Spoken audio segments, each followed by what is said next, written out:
obras, né, o senhor muito melhor do que eu sabe disso, né, em algumas situações de normalidade, né, de normalização também, porque muito daquilo que é normal é de alguma maneira sendo imposta. E os nossos alunos, a gente destaca muito para eles o seguinte: nós não estamos no curso de Direito só para poder aprender a ler as leis. A gente tem que aprender a entender o comportamento humano se a gente quer chegar a algum tipo de resultado. É esse o papel, né, da psicologia jurídica, não é isso, professor? Exatamente, né? É a compreensão do comportamento. Então, a nossa contribuição é muito nesse sentido, né?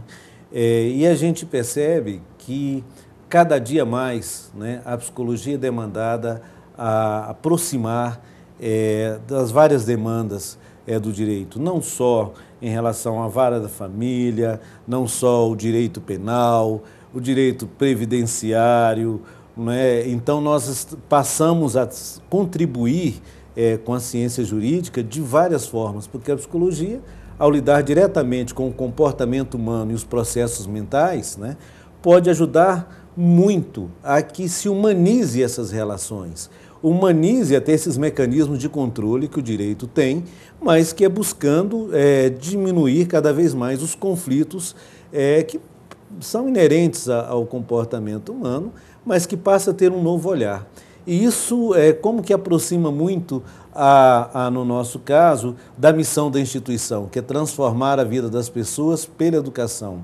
E a transformação passa exatamente por esse humanismo, esse novo olhar sobre esse novo sujeito, não é mais cidadão, mas sujeito, aquele que atua, aquele que sofre, aquele que busca a sua superação, né? E aí eu acho que as duas ciências, elas realmente são complementares. E atualmente, né, em razão da mudança do novo CPC, né, a psicologia jurídica ela tem um destaque ainda maior, porque se insere-se agora nas questões, né, de solução, né, de conflitos, a questão da mediação. Né? Então, há equipes multidisciplinares que vão tentar resolver o problema, né, da maneira real e não simplesmente fazendo um processo fictício em que se acha, né, que está resolvendo um problema, mas o problema acaba se perdurando. Na família, por exemplo, né, relações continuadas, um divórcio, né, uma sentença não põe fim a uma sociedade conjugal.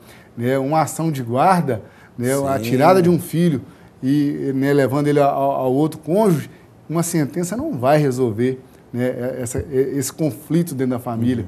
Né, uma ação de investigação de paternidade, uma ação de alimentos, isso não põe fim. Né, mais do que nunca, né, a sensibilidade daqueles que estão envolvidos em tratar assuntos como esse. Na nossa Casa do Cidadão, né, no nosso NPJ, né, a gente tem essa preocupação já desde do início. Né, assistência social, né, advogados, pessoas que podem receber aquela pessoa que tem um problema e muitas vezes orientá-la a buscar os caminhos de solução. A mediação tem esse papel fundamental hoje dentro do direito.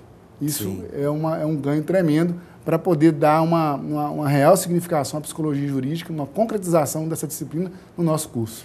Eu até acho, professor, interessante isso, porque o direito ele vem demandando muito da psicologia, mais do que a psicologia vem entendendo a importância de estar dialogando na sua estrutura curricular com o direito. Porque, por exemplo, a disciplina de psicologia jurídica, normalmente, ela é ofertada como opcional, ela não faz parte da grade. Isso estou falando a nível nacional, então são poucas instituições que realmente ofertam.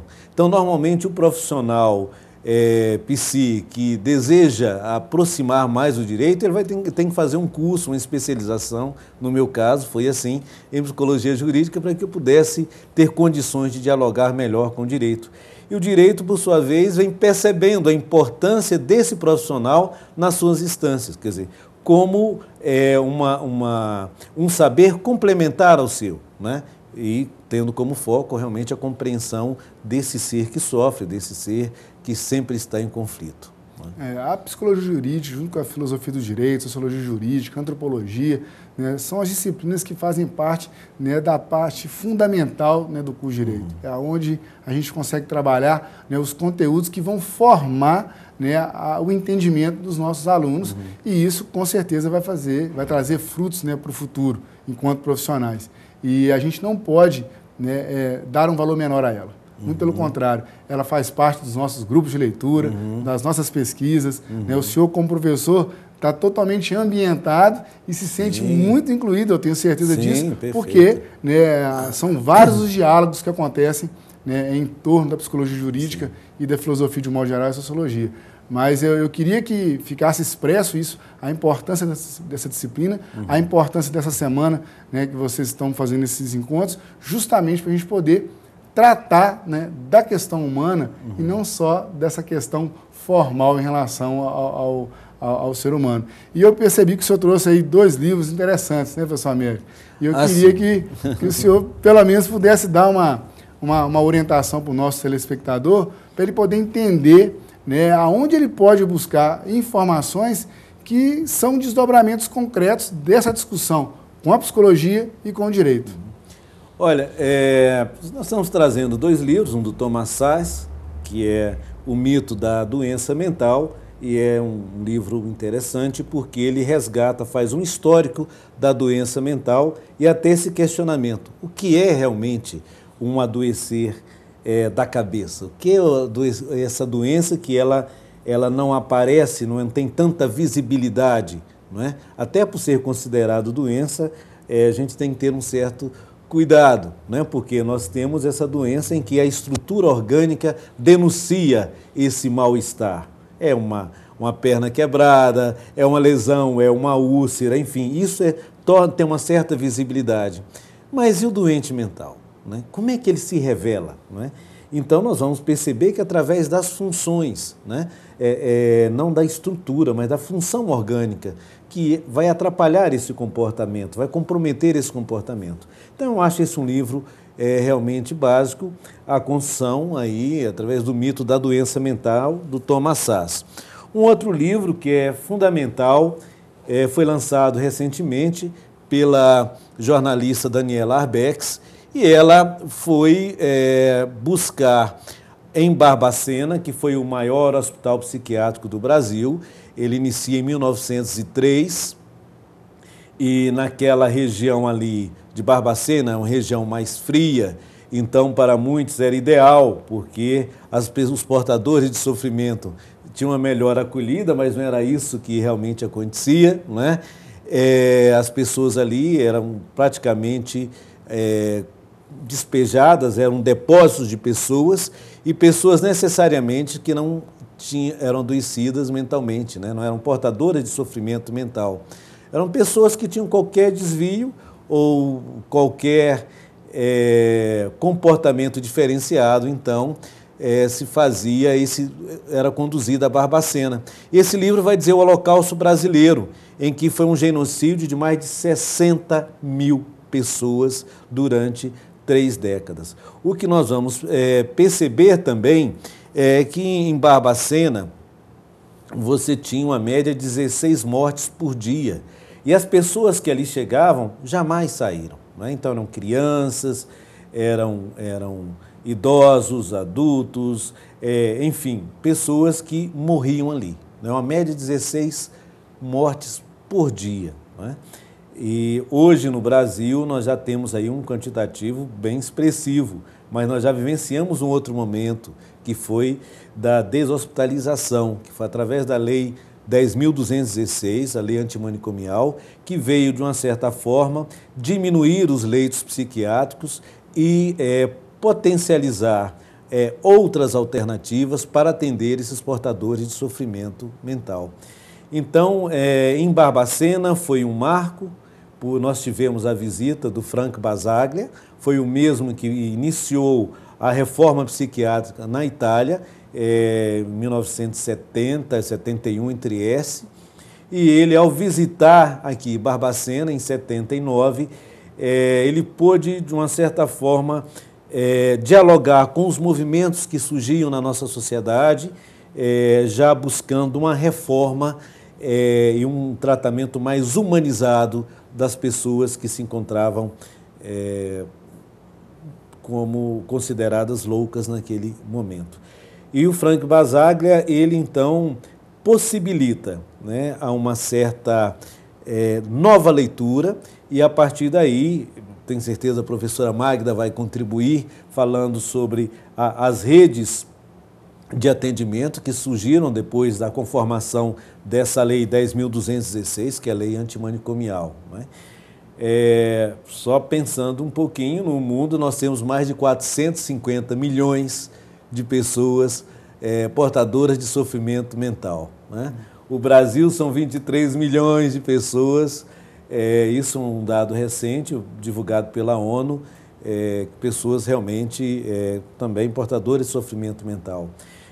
Então não tem mais hospitais que possam dar conta de atender tanto sofrimento e nós temos que cada vez mais humanizar essas relações. Esses 2 livros, de uma certa forma, ajudam um pouco o leitor a entender essa nova lógica ou essa nova forma de lidar com aquele que está doente da cabeça, né, está doente do coração, né, e que realmente precisa ser acolhido não só pelas nossas ciências, mas todas aquelas que desenvolvem ou têm um compromisso de desenvolver a superação humana dos seus conflitos.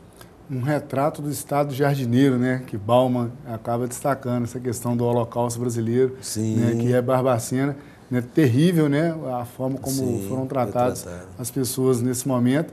E a gente tem que esperar muito, né, que no Brasil de hoje, no mundo de hoje, nós tenhamos uma condição melhor, né, de tratar a saúde mental das pessoas de uma maneira digna e não como já foi feito um dia, né, professor? Exatamente. Queria agradecer aqui a sua presença, professor Américo, né, dizer que está terminando esse bloco, mas a gente no próximo bloco vai estar recebendo a professora Magda, mas eu queria que você deixasse a palavra final aí, né, para o nosso telespectador, para o nosso aluno, em relação a essa questão tão importante que é a psicologia jurídica.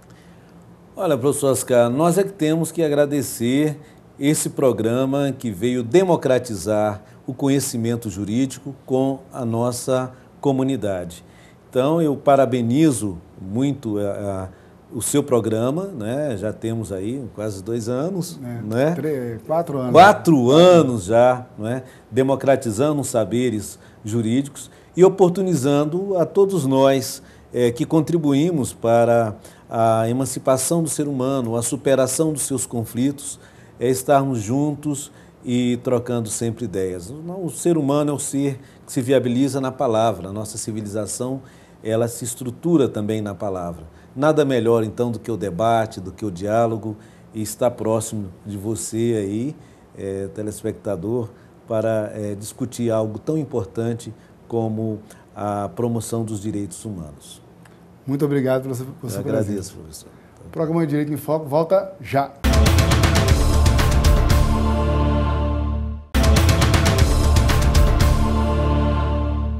Voltamos para o segundo bloco do programa Direito em Foco na Docto TV. Hoje um programa especial com 2 convidados especiais. No primeiro bloco tivemos o professor Américo Galvão, professor de Psicologia Jurídica da Rede Docto. E agora temos a professora Magda Cristina Assis Costa, né, nossa amiga, professora de Psicologia da UNEC. Seja bem-vinda, viu, Magda? Se sinta em casa e à vontade. É um orgulho muito grande receber, né, a UNEC aqui através de você. Nós que agradecemos, né? Muito bom o convite, passar por essa fala mesmo, né, entre o direito e a psicologia. Eu costumo dizer que a psicologia é uma ciência que perpassa por várias outras, né? Ela tem o privilégio de conversar com tantas, né? E o direito, eu penso que o ponto central ali é a questão da humanização, né?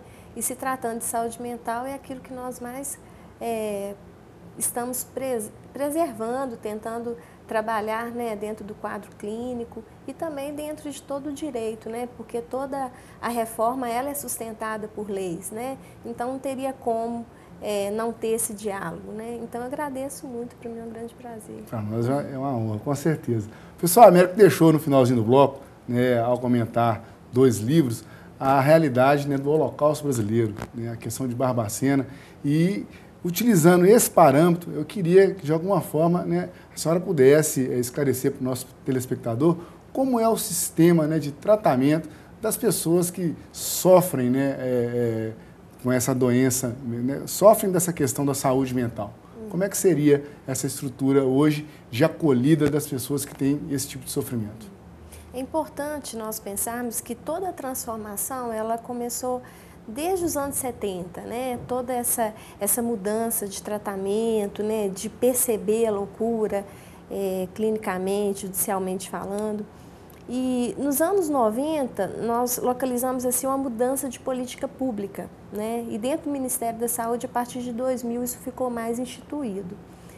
E dentro dessa ideia, né, de substituir o hospital psiquiátrico, novos serviços foram colocados, né? Eu me recordo que em 2002, mais ou menos, a grande ideia era ir aos hospitais psiquiátricos, né? Eu vou colocar Belo Horizonte porque foi o meu lugar de referência, e nós íamos ao Galba, ao Raul Soares, e nós fazíamos entrevistas, avaliações com aqueles pacientes para que eles saíssem dali e fossem colocados nos serviços substitutivos, né? Um serviço muito interessante dentro da rede são as residências terapêuticas, onde são colocados uma quantidade, né, até de 9 pacientes, cada um com seu leito, cada um com sua forma de viver ali. E às vezes nós pensamos que isso é o básico, mas quando nós íamos até o hospital psiquiátrico e pegávamos lá pacientes que estavam em internação crônica de 50 anos, eles não sabiam o que era tomar um banho sozinho, eles não sabiam o que era usar uma toalha, eles não sabiam o que é, o mínimo que é ir até um fogão, tirar uma comida, né? Enfim. Então nós presenciávamos muitas situações que nos assustavam, né? Assim, como psicólogos, enfim. Do sujeito, ele está ali dentro da residência, ele não saber que na hora que termina-se um banho, coloca-se uma toalha, eles saíam nus pela casa, né? Então, havia muitas situações que nós chocávamos com a realidade psíquica, né? Com a realidade crônica, com a realidade institucional, né? Muito forte naqueles quadros. Todos os serviços começaram a vir a partir daí, né? O CAPS, o Centro de Atenção Psicossocial, né? Os hospitais dias, os CERSAMs, né? Belo Horizonte são os CERSAMs, os Centros de Referência da Assistência da Saúde Mental, né? Cada regional tem o seu CERSAM. Enfim, esses serviços, eles vêm, né, colocar o sujeito dentro de um quadro de tratamento e dentro de um quadro de humanização, uma ressocialização. É importante nós pensarmos que esses pacientes, eles são tratados por uma equipe multidisciplinar, né? Não há como a psicologia tratar sozinho, não há como a psiquiatria tratar sozinho, né? Sozinha. Enfim, há uma rede assistencial, né? Uma rede que vai trabalhar tanto a questão delirante, tanto a questão da medicação, tanto a questão da inclusão social, né? E o que nós da psicologia manejamos muito dentro do quadro da psicose é o discurso delirante, né? Nós consideramos que é um quadro, né, estrutural, né? A psicose é um quadro estrutural, né, psiquicamente falando, mas a remoção do delírio não é a cura, né? Na verdade, nós lidamos com a ideia delirante, nós não temos como objetivo a retirada das alucinações, mas sim a estabilização, né? Então, o sujeito, ele sempre vai ter o quadro delirante. Nós trabalhamos com delírio, nós trabalhamos com discurso alucinatório, mas dentro de um quadro de estabilização, né? Quando nós pegamos os discursos delirantes, por exemplo, né, o sujeito da psicose, né, se nós formos pegar a ideia mais psicanalítica, né, nós vamos perceber que há uma explicação dentro do contexto do inconsciente, né? Tem um teórico pós-freudiano muito interessante, as questões que ele trabalha na saúde mental, que é o Lacan, e a teoria dele sustenta muito a saúde mental, né, entre os técnicos em Minas Gerais, e ele fala muito do inconsciente do sujeito psicótico, que é como se fosse um inconsciente a céu aberto, né? Só para nós entendermos um pouco isso, nós considerados, né, sujeitos neuróticos, nós estamos com o nosso inconsciente barrado, né? Às vezes escapa algo que nos deixa um pouco, né, confuso, né? Agora você imagina algo ali a céu aberto. O tempo todo, o né? tempo todo em evidência, né? Então, essa voz que não cala, né? Essa voz que ordena, essa voz que manda, né? Essa questão da criminalidade, onde nós discutimos muito isso no nosso encontro, né? O professor Dário nos abriu os olhos para isso, essa questão da inimputabilidade, né? É interessante nós pensarmos que os neuróticos matam muito mais, mas quando o psicótico mata, ele coloca um pouco a cena do inconsciente, né, ali, de forma muito real, né? Então, assim, essa ideia do delírio é algo assim que nós, da psicologia, nós preservamos muito, né? A medicação é necessária, mas a medicação ela não pode mortificar o sujeito, ela não pode tirar o delírio, né? Então, quando nós pensamos no delírio, nós estamos pensando na verdade do sujeito psicótico. Então, ele é delírio, ele é alucinação, né? E o nosso trabalho é, como Lacan mesmo dizia, é secretariar isso tudo, né? É ser um testemunho desse alienado, né? Então, eu penso que vários saberes, né, compõem essa clínica. E por isso que eu disse que é uma honra, né, ter como parceria de diálogo o direito, né? Porque toda reforma ela é sustentada em leis, né? Todos os serviços substitutivos não é nenhum favor, são leis instituídas, né? E sem elas também nós não conseguiríamos manejar o que é clínico, né? Então eu penso que é uma conversa que sempre tem que acontecer. E o que eu penso também é que muitas coisas ainda precisam ser feitas, né? Para que todos esses serviços, né, não sejam também algo que repita, né, aquele mal-estar, a própria desumanização, né, mas para que a luta antimanicomial, né, toda a militância continue com esse desejo de que algo seja diferente, né, dentro desse quadro. Eu percebi na sua fala, eu destaco aqui que é uma via de mão dupla, né, esse encontro, né, que a senhora destacou em relação à psicologia no curso de Direito, né, o direito ele aprende cada vez mais, né, dialogando, né, com essas informações que entram dentro da essência humana. Eu acho que é fundamental para um avanço, né, social e jurídico esse conhecimento da essência humana. E a sua fala ficou muito bem feita no sentido da explicação daquele que sofre, né, daquele que tem, né, um distúrbio, né, o delírio. E isso se acentua mais em relação ao direito, porque muitas vezes no direito a gente vai ter um problema que está ligado com a criminalidade, né? Uma pessoa que tem um psicopata, por exemplo, porque uma coisa é você, isso assim, como leigo, uma coisa é o tratamento de uma pessoa que tem um sofrimento mental, a outra é você cuidar, tratar de uma pessoa que ela está, muito pelo contrário, ela está organizando todo um contexto para a prática de um crime. Né? Aí tamanha a dificuldade daqueles que lidam com o direito. Sim. Dos juízes, dos promotores, dos advogados, né? Como lidar com esse tipo, né, de distúrbio, que é aquele que é organizado para o cometimento de crime. Né? É uma dúvida que acaba que a sociedade, de alguma forma, também tem, porque como uma pessoa dessa vai poder conviver, né, socialmente com as outras? Né? Quantos crimes, né, que menores, né, ou maiores de idade praticam, que a sociedade ela fica com receio, como uma pessoa dessa vai fazer parte, né, como é que a gente vai se relacionar, né, pessoas que têm, né, teve uma organização para o crime de uma maneira muito drástica. Né? Essa é uma dúvida, eu não sei se você de alguma forma entendeu o que eu falei, e a preocupação que é, né, não sei se pode separar, né, uma é essa pessoa que tem um sofrimento mental, a outra é essa que, de alguma forma, né, organiza-se para poder ter uma prática, né, criminosa. Como é que é isso? É um campo interessante. Eu penso que o direito ele até nos esclarece mais, né, do que a própria psicologia. Se a gente for pensar pelo lado psíquico, né, da questão do crime e tudo, os neuróticos eles atuam muito por uma via de impulsividade, né, através do ato, né. A perversão ela vai muito por uma manipulação, né, há sim toda uma estratégia, né, um enredo até aquele crime ser consumado, né? Agora, na psicose, perpassa por um outro plano, né? Nós costumamos dizer, tecnicamente falando, que o psicótico ele passa ao ato, né? Não há uma mediação simbólica, né? O neurótico ele diz, eu vou te matar, e talvez não mata, o psicótico mata, né? Então, por quê? Não há uma mediação simbólica nas relações, né? Então, se eu começo, quando Lacan dizia, por exemplo, que nós somos secretários, é que nós temos que ter uma margem de distanciamento, né? Como não há esse aparato simbólico, eu começo a ser o invasor, né? E se eu sou o invasor, eu tenho que ser eliminado, né? Então, a eliminação acontece muito por essa via, né? Da passagem ao ato. Eu me recordo de um caso que eu acompanhei, de um sujeito que teve o surto aos 19 anos, né? E ele cometeu o homicídio matando a própria irmã, uma família de classe média em Belo Horizonte.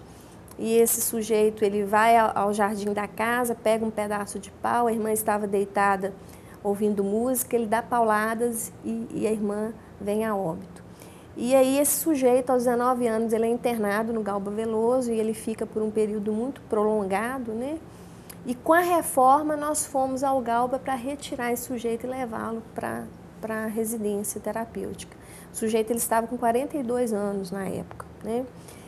E aí qual que era o grande desafio? Esse sujeito tinha família de referência, uma família estruturada financeiramente falando, né? E psicamente falando também havia uma estruturação. Mas como devolvê-lo à casa dele? Né? Esse receio, né, social. Como que preparar a família para acolher, né, um filho que matou a irmã, um irmão que matou a irmã, né? Esse sujeito, nós não conseguimos, assim, até o momento que eu estive lá, retornar com ele, né, a família. Havia um discurso que, às vezes, era esse discurso da morte, né, do matar, né, enfim, né? Havia um discurso muito delirante, né, mas havia o homicídio, né, que é um fato. Enfim, hoje a gente percebe que há todo um planejamento, né, de acolhimento a esse sujeito. Na época, nós já acompanhávamos ele no PAI-PJ, que é um programa de proteção intensiva ao paciente que comete crime, né? Lá nós temos advogados, psicólogos, assistentes sociais, né? Porque a grande questão da inimputabilidade é o sujeito ser colocado em um manicômio e não ter uma pena, né? Ser esquecido lá, né? Ser esquecido lá, né? Ficar mais de 30 anos, né? Pagando algo, né? Entre aspas.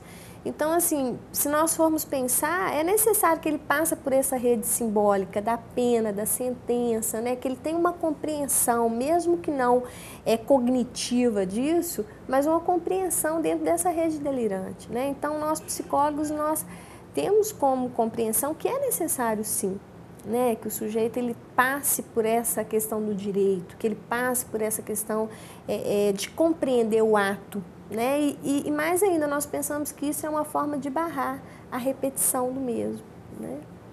Professora Magda, a gente está caminhando para o fim aqui, mas eu fico relutante porque foi um momento muito especial essa conversa hoje com o professor Américo, com você.